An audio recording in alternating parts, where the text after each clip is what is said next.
India में अगर आप एनिमेशन सीखना चाहते हो तो लोग सबसे पहले यही बोलते हैं भाई 3D सीख ले, स्कोप ज्यादा है। बट क्या 3D एनिमेशन सबके लिए बेस्ट है? चलो आ जाओ, तुम्हें एक इंडियन एनिमेटर के पर्सपेक्टिव से बताता हूँ तुम्हारे लिए 3D एनिमेशन बेस्ट है या 2D एनिमेशन बेस्ट है। इंडिया में मैक्सिमम लोग यूट्यूब, फ्रीलांसिंग, रील्स या जॉब के लिए एनिमेशन सीखना चाहते हैं, लेकिन एक गलत चॉइस की वजह से लोग बीच में ही गिव अप कर देते हैं। इसलिए ये वीडियो आपके लिए बहुत ही इंपॉर्टेंट होने वाली है। सबसे पहले बात करते हैं 2D एनिमेशन के बारे में। इंडिया में जो कंटेंट सबसे ज्यादा चलता है वो मोस्टली 2D एनिमेशन ही होता है। और इंडिया में सबसे बेस्ट 2D एनिमेटर कौन है वो नाम बताने की मुझे जरूरत ही नहीं पड़नी चाहिए। देखो 2D एनिमेशन सीखने के अपने कुछ एडवांटेज भी हैं, जैसे कि लो एंड पीसी में भी आराम से चल जाता है अगर तुम ज्यादा हाई फाई एनिमेशन ना करो। सीखना कंपैरेटिवली इजी होता है क्योंकि उसके बहुत सारे ट्यूटोरियल्स तुमको यूट्यूब पे और बहुत सारे फ्री कोर्सेज में मिल जाएंगे। और फ्रीलांसिंग और यूट्यूब के लिए बेस्ट ऑप्शन है। देखो ये बात करते हैं 3D एनिमेशन की, वो दिखता बहुत ही अमेजिंग है, जैसे VFX हो गया, 3D एनिमेशन, गेम्स ये सब में आपने जितना देखा मोस्टली 3D एनिमेशन ही यूज होता है वो सब। और ज्यादातर एनिमेस में 3D एनिमेशन ही यूज होता है। लेकिन इसमें सबसे बड़ी दिक्कत ये है कि आपको एक अच्छा खासा हाई फाई पीसी चाहिए, सॉफ्टवेयर उसके काफी हैवीज होते हैं और सीखने में पेशेंस और टाइम दोनों देना पड़ता है। देखो अगर आप स्टूडेंट हो या बिगनर हो तो बिना प्लान के 3D एनिमेशन सीखना मतलब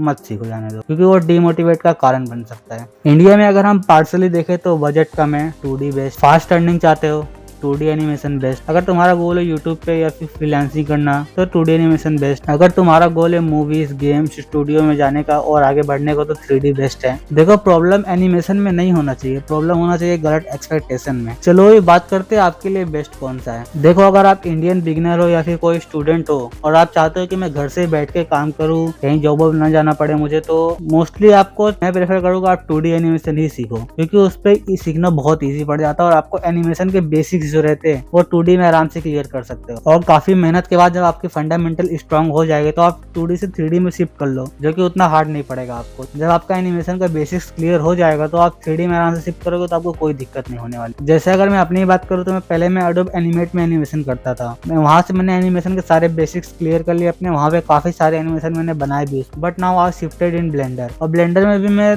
3D एनिमेशन पे नहीं गया, 3D एनिमेशन का यूज करके मैं 2D एनिमेशन बना रहा हूँ। जैसा कि तुम देख सकते हो मेरा कैरेक्टर वो 3D में है, बट मैंने उसको ऐसा बनाया कि वो लगे कि 2D एनिमेशन है, और इससे मुझे बहुत इजी पड़ जाता है। जस्ट लाइक कि तुम 2D एनिमेशन में हर एक चीज को फ्रेम बाय फ्रेम ड्रॉ करते हो और 3D एनिमेशन में तुम्हें बस मॉडलिंग करनी रहती है। देखो ध्यान रखो, तुम इतना जल्दी 3D में मत जाओ, तुम पहले अपना 2D एनिमेशन में सारे बेसिक्स को क्लियर कर लो, एनिमेशन थोड़ा अच्छा खासा बना लो, अपना इंप्रूव करो थोड़ा, एंड देन तुम्हें लगे कि मुझे थोड़ा और प्रोफेशनल टाइप में जाना है तो तुम आराम से अपना 3D में शिफ्ट कर लो। 2D एनिमेशन यूज करके थोड़े बहुत पैसे वैसे कमा लो, फिर अच्छा सा एक पीसी बिल्ड कर लो, उसके बाद 3D में शिफ्ट करो तो तुम्हें ज्यादा अच्छा लगेगा, नहीं तो तुम पहले से डिमोटिवेट हो जाओगे। एक बात मोस्ट इंपोर्टेंटली याद रखो, हर 3D successful animator artist basic से ही स्टार्ट करता है। सो ये था एक इंडियन एनिमेटर का honest option 2D versus 3D में। कमेंट में बताओ कि आप किस स्टेज पे हो, बिगनर, इंटरमीडिएट या प्रोफेशनल। और हाँ, चैनल को सब्सक्राइब कर लो, ताकि क्या बोलने वाला था, क्योंकि इस चैनल पे मैं बहुत सारे एनिमेशन के रिलेटेड कंटेंट डालने वाला हूँ, जो कि आपको बेसिक सारे क्लियर करने के लिए, और कुछ प्रोफेशनल एनिमेशन भी रहेंगे इसमें। तब तक के लिए बाय बाय।